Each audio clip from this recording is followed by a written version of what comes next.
Ballistic gel is not a perfect simulation target, and we need to stop treating it like it is. In response to recent notable events, What happened? Brandon Herrera made an assassination recreation video to quiet down some conspiracy theorists about the shooting being an inside job, which made others double down on conspiracies that Trump was not shot at all because when he shot the ear of the ballistic dummy, it inflated like a balloon before returning to normal size with a small puncture.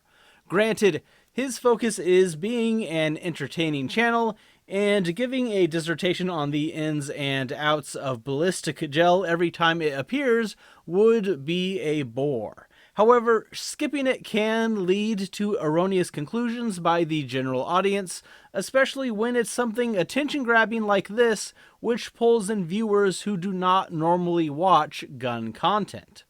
The common ballistic gel until recently was yellowish and based on an FBI standard developed for testing that has a 10% gel to water ratio and is made out of real gelatin, like Jello.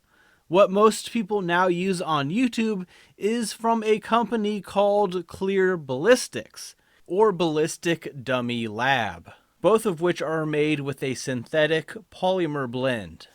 There are definitely advantages to their product. It won't melt as easily as real gelatin. It won't rot since it's not organic. You can melt it down and reform it, and it is easier to see through for dramatic visuals. The downside? It stretches way easier than regular gelatin, hence the ear inflation. But to be clear, even if the test were conducted with the FBI gelatin, it would still not look and react the same way as a human ear because that gel also stretches and tears more easily than real soft body tissue. You can rip off an edge of ballistic gel with ease, squeeze it into pieces, or poke your finger through it without much difficulty in ways you simply can't with real tissue. I mean, just try poking your arm, it's not going to go through it.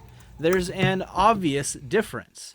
The thinner you get, the less it reacts like human tissue due to these properties. So no, President Trump's ear did not react that way when shot because real tissue does not react that way.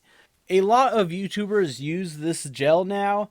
Sometimes it's also melted en route or melted and they reset it a bit since a lot of them are in hotter climates. And they aren't calibrating these gels as far as I know before testing them, so they can be very misleading when it comes to showing off the results and shooting these blocks.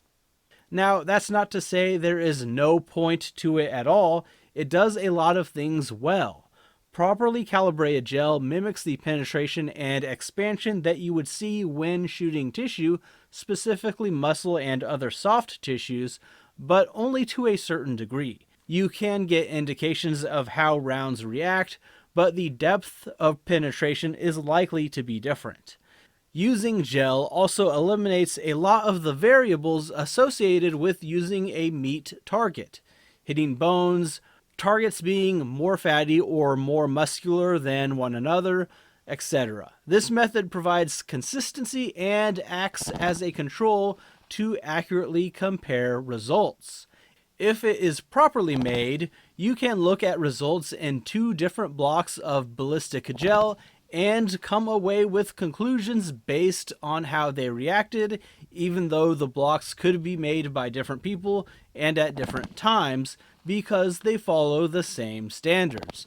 Unfortunately, even though it looks cool, rigorous testing by others have revealed that Clear Ballistics 10% FBI grade does not match the FBI standard made of gelatin.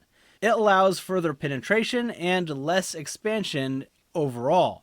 But to be frank, most people aren't exactly using it for official testing purposes and more for the fun it can provide.